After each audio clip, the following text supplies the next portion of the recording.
আসসালামু আলাইকুম। চ্যানেলের সংবাদে সবাইকে আমন্ত্রণ জানাচ্ছি, আমি সোহেল ফাইসাল। আর বিস্তারিত সংবাদের শুরুতেই জানিয়ে দিচ্ছি ফ্রেশ আটা ময়দা সুজি সংবাদ শিরোনামগুলো।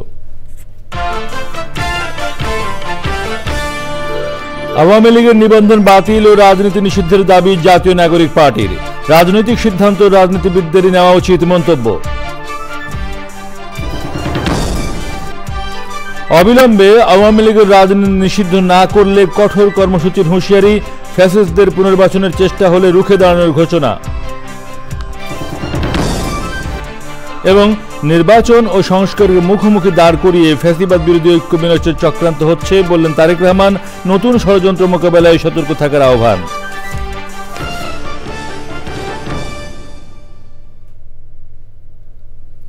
প্রিয় দর্শক, সংবাদ শিরোনামগুলো জানাচ্ছিলাম। এখনকার সংবাদ আয়োজনে একই সঙ্গে চ্যানেলের ইউটিউব চ্যানেলে এবং চ্যানেলের ওটিটি প্ল্যাটফর্ম আই স্ক্রিনে লাইভ স্ট্রিম হচ্ছে।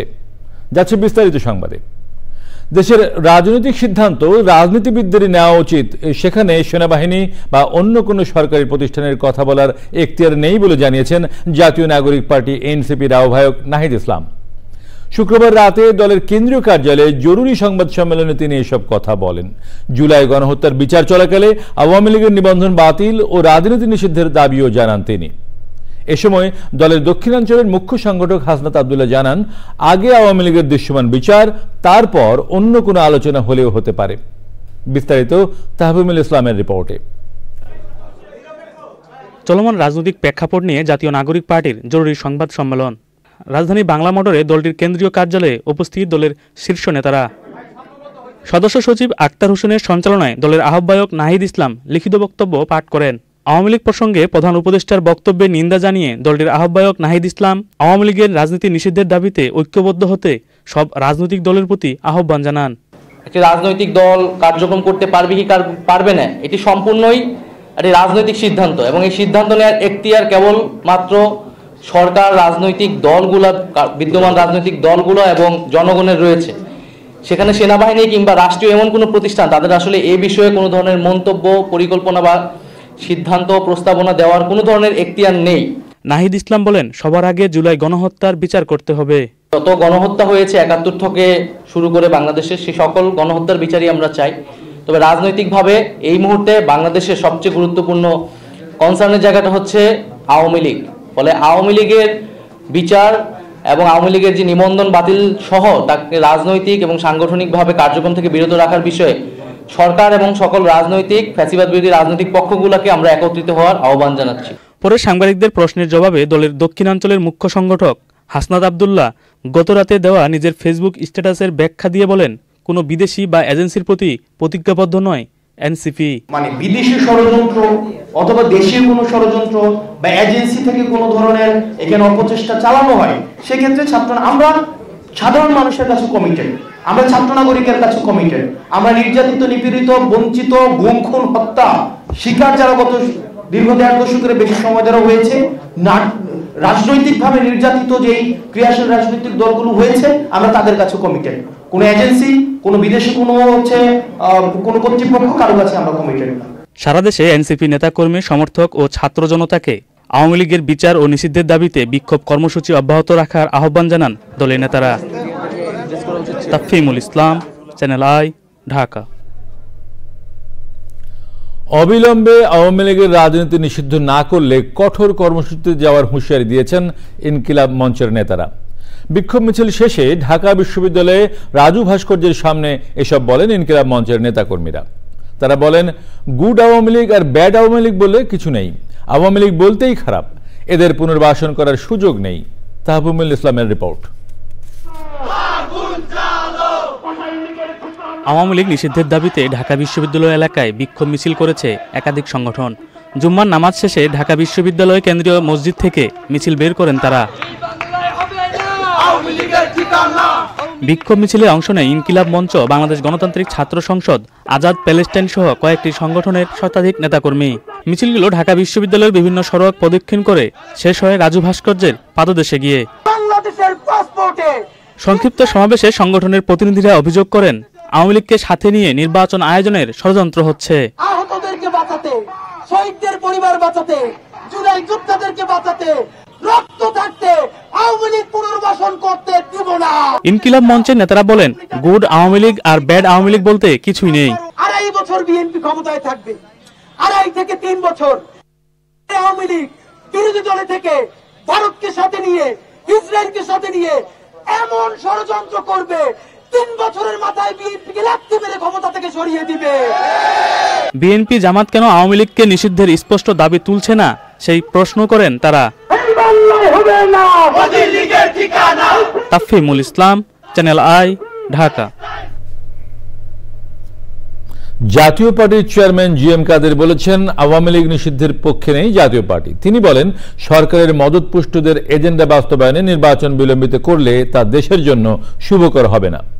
রংপুর নগরের স্কাই ভিউ বাসভবনে তিনি সাংবাদিকদের এসব কথা বলেন।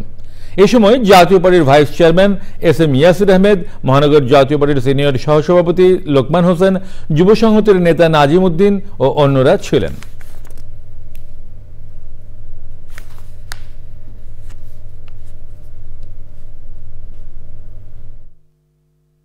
নিষিদ্ধের পক্ষে নই আমরা।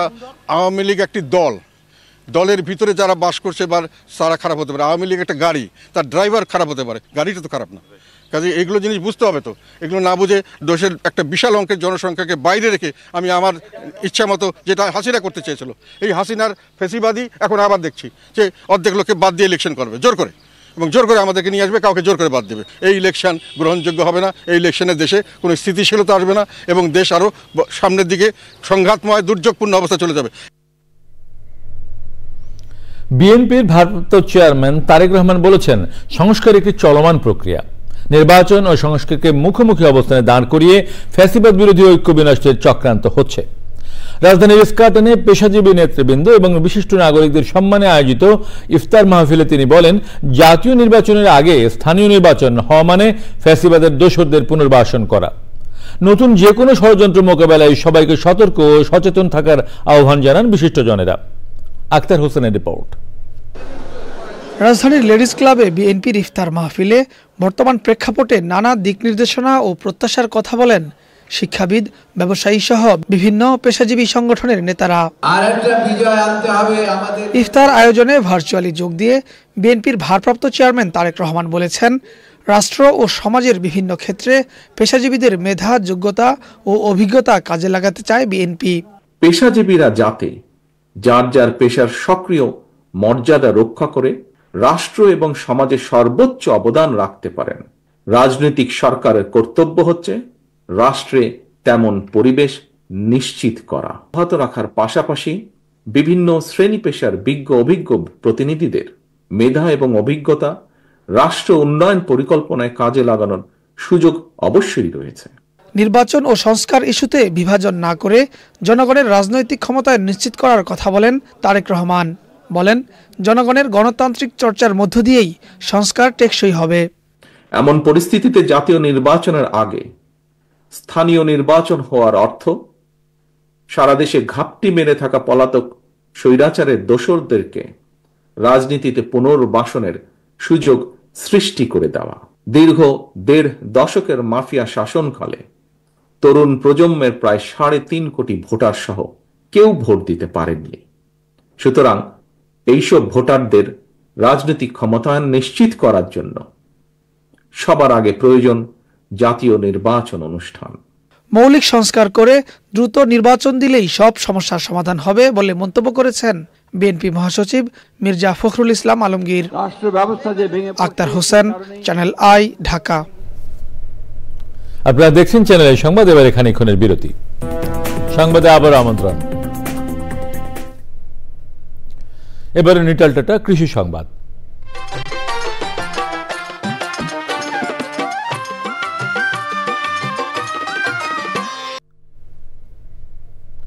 টাঙ্গাইলের পাহাড়ি এলাকায় বাণিজ্যিক ভিত্তিতে কুলের আবাদ হচ্ছে, চলে যাচ্ছে ঢাকা সহ দেশের বিভিন্ন অঞ্চলে। লাভজনক হওয়ায় তরুণ উদ্যোক্তারাও ঝুঁকছেন এ পেশায়। বিস্তারিত জানাচ্ছেন মুসলিম উদ্দিন আহমেদ। করোনাকালীন সময়ে পাহাড়ি এলাকার শিক্ষার্থীদের অনেকেই বেকার সময়টা কাজে লাগাতে কুলের আবাদের প্রতি ঝুঁকে পড়েন। সেই থেকে তাদের আর পেছনে ফিরে তাকাতে হয়নি। চলতি মৌসুমে টাঙ্গাইলে 500 হেক্টর জমিতে কুলের আবাদ হয়েছে। এখন পর্যন্ত আমরা প্রায় 12 লাখ টাকার মতো কুল বিক্রি করছি। এখন পর্যন্ত যে কুল আছে প্রায় 12 থেকে 14 লাখ টাকার মতো বিক্রি হবে বলে আমরা আশা করতেছি আর কি। যখন আমাদের কোভিড প্যান্ডামিকের সময় যখন স্কুল বন্ধ হয়ে যায় তখন আমরা একদম বসাই ছিলাম, তো ইউটিউবে ভিডিও দেখতে দেখতে ওই সময় থেকে শুরু করা। ইলিয়াসের দেখা দেখি আরো অনেকেই কুল আবাদের প্রতি ঝুঁকছেন। আমি প্রায় 5 লাখ টাকার মতো কুল হারভেস্ট করেছি এবং আমি আশা করতেছি আরো 5 থেকে 6 লাখ টাকার মতো আমি হারভেস্ট করতে পারবো। তবে বড়ই খেতে পেয়ারা খেতে যেটা কাম করি আসলে এটা ওই কাটা ঘাও খাই, অনেক মানুষ পছন্দ করে না। আসলে এটা খুব ভালো লাগে কাজ করা। আমার বেতন দেয় মনে হয় 20,000 টাকা। আমার ইনশাল্লাহ আমি বহুলাম বেতনে আমি শান্তিতে চলতে পারি। কুল চাষে তথ্য ও প্রযুক্তিগত সহায়তা দিচ্ছে কৃষি সম্প্রসারণ অধিদপ্তর। এই সমস্ত তরুণ উদ্যোক্তাদেরকে আমরা বিভিন্ন প্রকল্পের আওতায় ছোট ছোট আকারে প্রথমে আমরা বাগান স্থাপন করে দিয়েছিলাম, তো পরবর্তীতে তারা এগুলোতে লাভবান হয়ে তাদের এই বাগানগুলোকে তারা সম্প্রসারিত করেছে। এই সমস্ত বাগান স্থাপন করার ক্ষেত্রে আমরা যে সমস্ত নতুন জাতগুলো আছে, বল সুন্দরী, 12 সুন্দরী, কাশ্মীরি কুল, এই সমস্ত কুলের যে সাইনগুলো আছে আমরা এগুলো বিভিন্ন জায়গা থেকে আমরা এগুলো কালেকশন করে তাদেরকে প্রথমে ইন্ট্রোডিউস করেছি। টাঙ্গাইলের পাহাড়ি এলাকার মাটি কুল চাষের অত্যন্ত উপযোগী। সরকারি পৃষ্ঠপোষকতা পেলে এসব কুল দেশের বাইরেও রপ্তানি করা সম্ভব বলে মনে করেন সংশ্লিষ্টরা। টাঙ্গাইলের সখীপুর থেকে মুসলিম উদ্দিন আহমেদ, চ্যানেল আই। এবারে প্রকৃতি সংবাদ।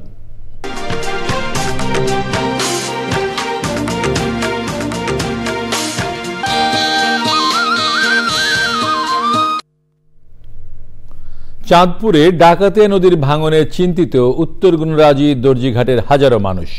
নদীগর্ভে চলে গেছে শত শত একর ফসলি জমি, বসতভিটা ও কবরস্থান। স্থানীয়দের অভিযোগ, বসতভিটা রক্ষায় ভাঙন রোধে প্রয়োজনীয় উদ্যোগ নিতে বারবার আবেদন জানালেও আশ্বাসেই সীমাবদ্ধ পানি উন্নয়ন বোর্ডের কর্মতৎপরতা। মোর্শেদ আলমের তথ্য ও ভিডিও চিত্রে আফরোজা হাসির রিপোর্ট। শুষ্ক মৌসুমে ডাকাতিয়া নদীর ভয়াল রূপ। ভাঙনে বসতভিটা, ফসলি জমি সহ সর্বস্ব হারিয়েছে 12 নং ওয়ার্ডের উত্তর গুণরাজি দর্জিঘাট এলাকার শত শত পরিবার। ভাঙন ঝুঁকিতে আরও 3 শতাধিক ঘরবাড়ি, স্কুল, মসজিদ ও মাদ্রাসা। ভাঙন রোধে স্থায়ী বাঁধ নির্মাণের দাবিতে মানববন্ধন করেছে স্থানীয়রা। এখান থেকে কিছু বস্তা ফেলাইছে, এরপরে থেকে এই পর্যন্ত আমাদের এই নদীটা ভাঙতেই আছে, কোনো প্রতিকার পাইতেছি না। সরকারি স্কুল আছে, বসত বাড়ি আছে, মসজিদ আছে, দীর্ঘদিন যাবত ভাঙতেছে, এখানে বিশাল ভাঙা দিতেছে, আমরা এখনো কোনো আশ্বাস পাচ্ছি না। এই জায়গা ভাঙিয়া গেলে আমরা আর যাওয়ার মতো কোনো রাস্তা নাই। ভাঙতে ভাঙতে আমাদের বাসা বাড়ি ধান থুন ব্যাগ ভাঙা গেছে, এখন আমরা দিকে কোনো ফালি খাবো ওই জায়গা আমাদের নাই। আকুল আবেদন থাকবো, সরকার বাহাদুর যেইভাবে পারে এই বর্ষার আগে আমাদের যেন এই বাঁধের একটা স্থায়ী বাঁধের ব্যবস্থা করে। বরাদ্দ পেলে স্থায়ী বাঁধ নির্মাণের উদ্যোগ নেওয়া হবে বলে জানিয়েছে পানি উন্নয়ন বোর্ড। ডিপিপিটি বর্তমানে মন্ত্রণালয়ে রয়েছে। যদি এই ডিপিপিটা অনুমোদন হয় এবং এই ডিপিপির কাজ বাস্তবায়ন করতে পারি, তাহলে আমাদের এই দর্জিঘাট, তারপরে রঘুনাথপুর, মহিষাদী, এই সমস্ত এলাকার নদী ভাঙন রোধ করা সম্ভব হবে। তবে এই আশ্বাসে সন্তুষ্ট না থেকে জীবন জীবিকা রক্ষায় বর্ষার আগেই ভাঙন রোধে প্রয়োজনীয় ব্যবস্থা নেওয়ার জোর দাবি ডাকাতিয়া নদী তীরের বাসিন্দাদের। আফরোজা হাসি, প্রকৃতি ও জীবন ডেস্ক, চ্যানেল আই। এর সাথে শেষ করছি এখনকার সংবাদ। সবশেষে ফ্রেশ আটা ময়দা সুজি সংবাদ শিরোনামগুলো জানিয়ে দিচ্ছি আরো একবার। আওয়ামী লীগের নিবন্ধন বাতিল ও রাজনীতি নিষিদ্ধের দাবি জাতীয় নাগরিক পার্টির। রাজনৈতিক সিদ্ধান্ত রাজনীতিবিদদেরই নেওয়া উচিত মন্তব্য। অবিলম্বে আওয়ামী লীগের রাজনীতি নিষিদ্ধ না করলে কঠোর কর্মসূচির হুঁশিয়ারি। ফ্যাসিস্টদের পুনর্বাসনের চেষ্টা হলে রুখে দাঁড়ানোর ঘোষণা। এবং নির্বাচন ও সংস্কারকে মুখোমুখি দাঁড় করিয়ে ফ্যাসিবাদ বিরোধী ঐক্য বিনষ্টের চক্রান্ত হচ্ছে বললেন তারেক রহমান। নতুন ষড়যন্ত্র মোকাবেলায় সতর্ক থাকার আহ্বান।